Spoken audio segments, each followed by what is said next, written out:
Entre hier et aujourd'hui, bribes de civilisation, une chronique de Daniel Carré. Chronique numéro 20. Témat, bonjour. Madame Treu, ça va bien? Eh oui, voilà que le printemps s'en vient. Certes, il fait encore un peu frisquet, mais pour qui observe son jardin ou la campagne, pas de doute. Le printemps s'en vient. Et les oiseaux l'annoncent avant la nature elle-même.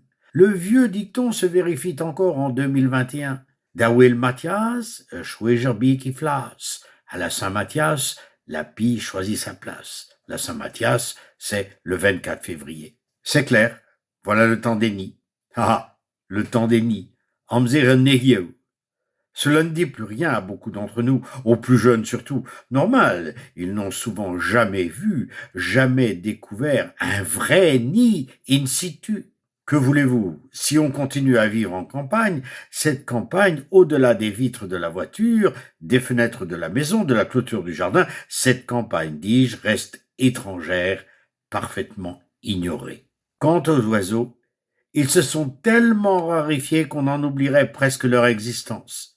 Que ton musique un bois clevette, ouais drésure quand elle la poussette. Qui, aujourd'hui, pourrait encore dire, comme la poétesse Angela Duval, que le chant des oiseaux a été la première musique qu'il ait entendue?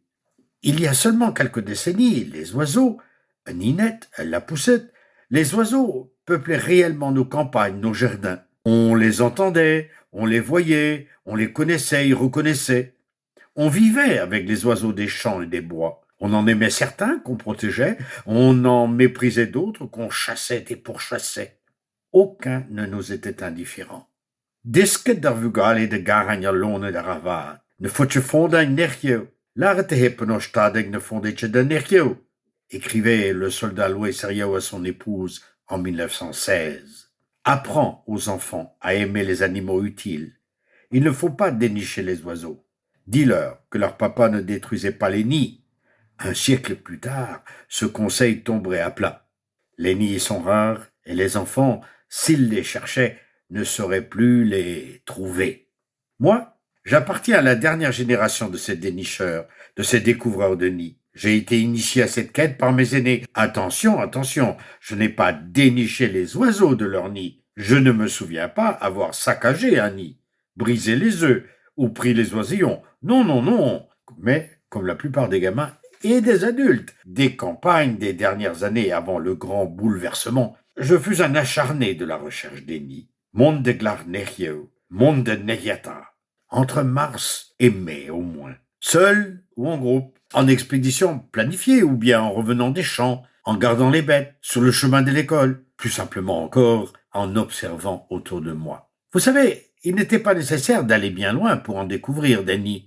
Dans la remise toujours ouverte, dans le recoin d'une étagère du hangar, dans un objet un peu creux oublié sur un établi, dans la manche ou la poche d'un vêtement resté au clou, le bourricru, le rouge-gorge, avait, en toute discrétion, construit son nid de crin et de plumes. Plus question de le déranger avant l'envol de sa couvée. À moins que le chat, qui toujours maraude, n'est-ce pas? Tout aussi discrètement, un couple de mésanges s'est installé dans le vieux sabot accroché au mur de l'atelier.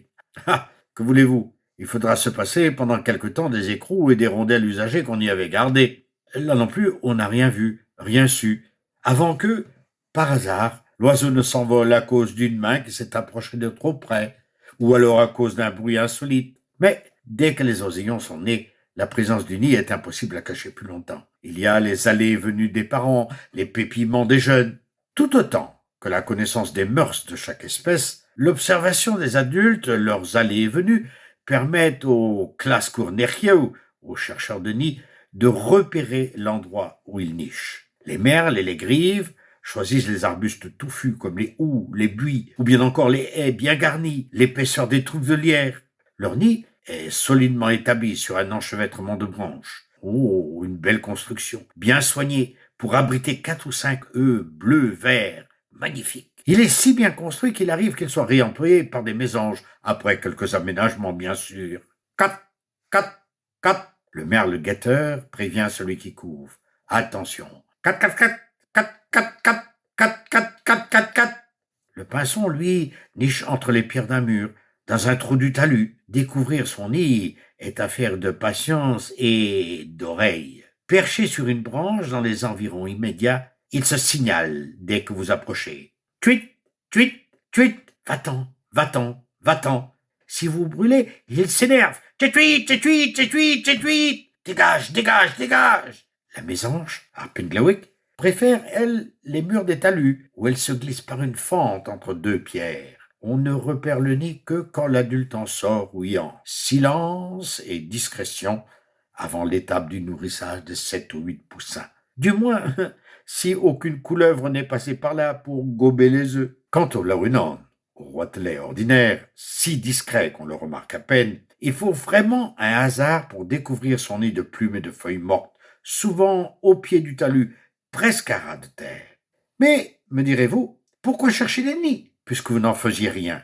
Ah ah, détrompez-vous, le dénicheur s'appropriait le nid découvert. Il devenait son nid. Il s'ajoutait à sa collection de nids. T'as combien de nids? Moi j'ai 3 de merle et 2 de pinsons. Tu veux voir mes œufs? Car il arrivait qu'on prélevât un œuf ici ou là, un beau, un rare, un œuf de grive, de pinson, de rouge-gorge. Avec une brindille, on faisait délicatement rouler l'œuf hors du nid jusque dans le creux de la main. L'œuf, percé et vidé, trouvait sa place dans une boîte d'allumettes vide, une boîte familiale évidemment, posée là sur un lit de ouane. Le vendredi saint, ma grand-mère Marie-Joseph me préparait ma première crêpe du repas de midi avec 2 œufs de merle ou de grive que je devais lui apporter directement du nid. Neyata, c'était aussi l'occasion de courir la campagne en bande. Disons plutôt de la battre, cette campagne, car la discrétion n'était pas de mise dans ces cas-là. C'était lors de ces expéditions collectives que des dérapages pouvaient se produire, nids détruits, au lance-pierre ou à coups de bâton, couvées anéantis. Pourquoi? Le plaisir de faire le mal, l'occasion de frimer, ou bien encore pour se procurer des appâts de choix. Un oisillon mort, sans plume ni duvet, au bout d'une ligne de fond, c'était la garantie de prendre une belle truite ou une grosse anguille dans la rivière. À la saison des nids, le chemin de l'école était toujours plus long.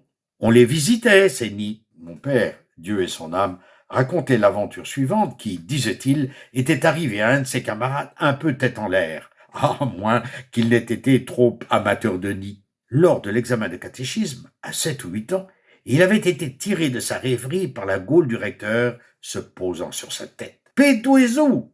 Combien de dieux y a-t-il » Surpris, un peu affolé peut-être, émergeant de ses pensées en tout cas, le gamin déclara à haute voix « Pas besoin, trop personne, n'a qu'une nuit à Fauchette. Il y en a 5, monsieur le recteur, et un 9 qui est foutu. » Le malheureux n'avait pas quitté le nid qu'ils avaient visité en venant à l'église. Je ne discuterai pas de l'authenticité de l'anecdote. Je l'ai entendu si souvent depuis, et en tant d'endroits de Basse-Bretagne que... Enfin, elle prouve à tout le moins la place des nids dans la vie des petits campagnards d'alors. Nous en dirons davantage la prochaine fois. D'ici là, jouez d'or, que ne vaut une paire.